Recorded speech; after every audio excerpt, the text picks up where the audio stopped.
And the fitness industry will find your issue, they will find your insecurity, and they will sell it back to you, and you are gonna fucking buy it because we are all sad little babies on some level and want to know, oh my God, this is all I needed all this time.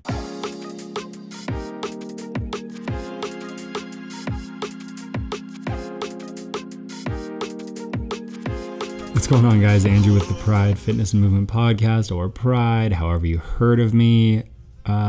I know everybody already knows this, but I wanted to give you a real quick reminder that we just plainly do not deserve dogs. They are, oh my God, what did we as humans do to earn this besides capturing dogs and doing a lot of selective breeding?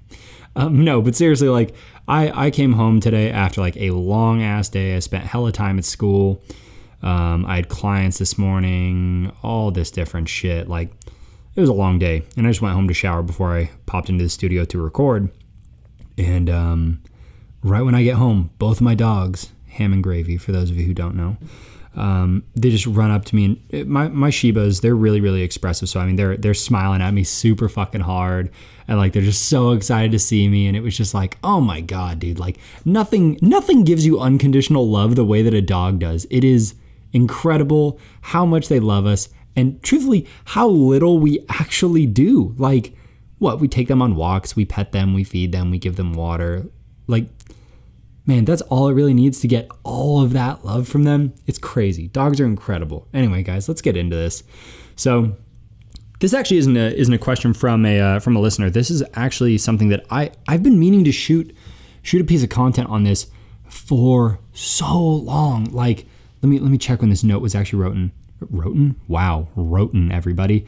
Yeah, this was May of last year. Okay, so this was about all the accommodations that the fitness industry gives us. So what do I mean by that? These are the belts, the straps, the hooks, the grips, the yada yada, all these different things, right? The thing about these is the fitness industry will find your weakness and they will sell it back to you. So, do you have weak grip strength? Well, we got some straps for you. Do you have weak core? Well, we got a belt for you. Do you suck at eating protein? Well, we got some powder for you. Pick an issue that you've got.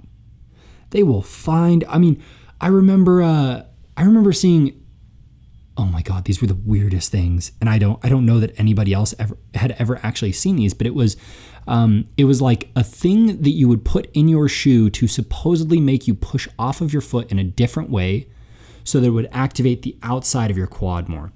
And for those of you who've seen what my legs look like, I have pretty legs. I don't have big legs, but I have this big gap from the outside of my quad to my knee, and it's just genetic. There's nothing that I can do to actually change that, but.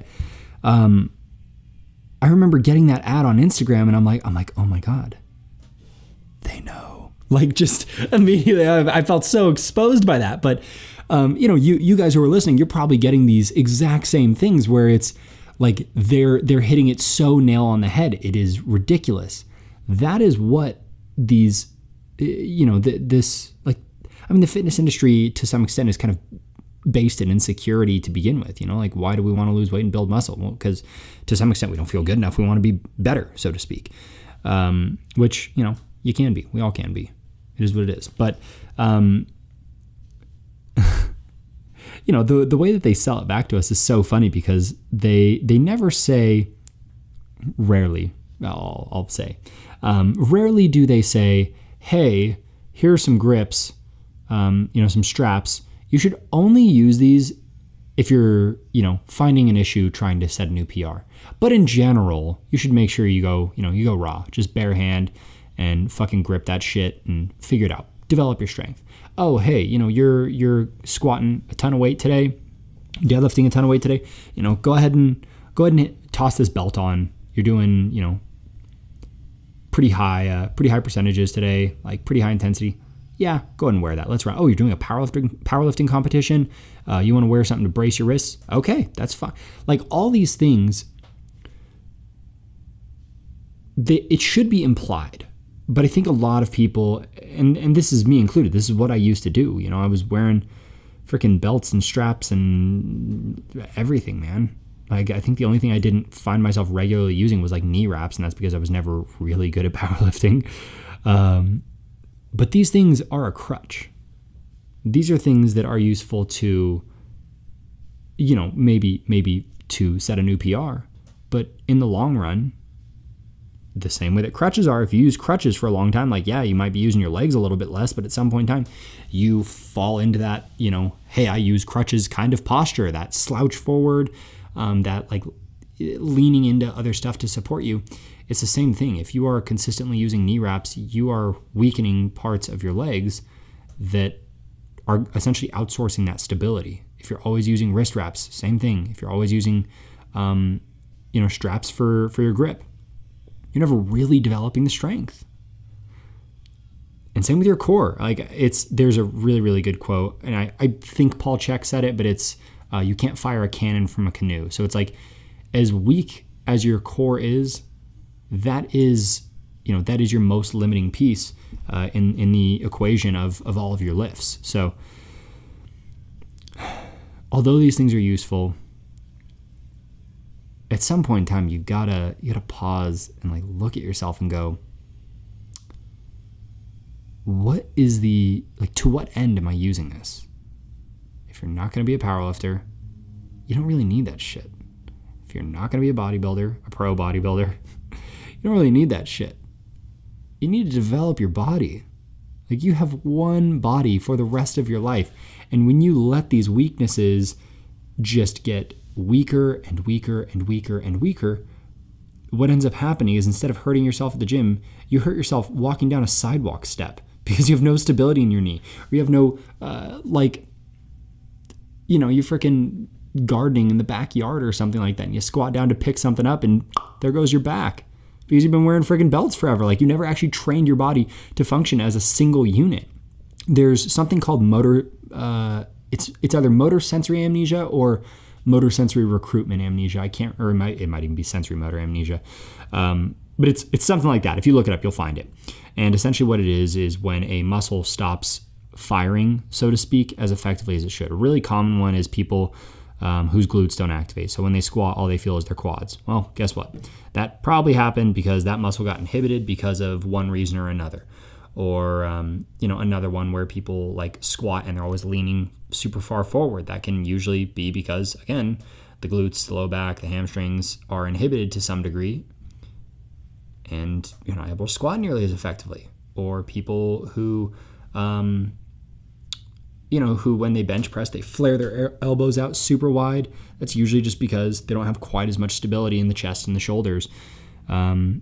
A lot of these issues come about because of people using these different tools. Again, the fitness industry will find your issue, they will find your insecurity, and they will sell it back to you, and you are gonna fucking buy it because we are all sad little babies on some level and want to know, oh my God, this is all I needed all this time. Now my deadlift is gonna be 500 pounds thanks to these wraps and belt and this and that and yada yada. So, before you buy any of these things, I'd encourage you to actually look at yourself, really look at yourself, and consider, why am I buying this? Can I develop this on my own? Is there a more effective way to actually create this kind of strength or this kind of stability? Can I work on my grip strength? Can I work on my core strength?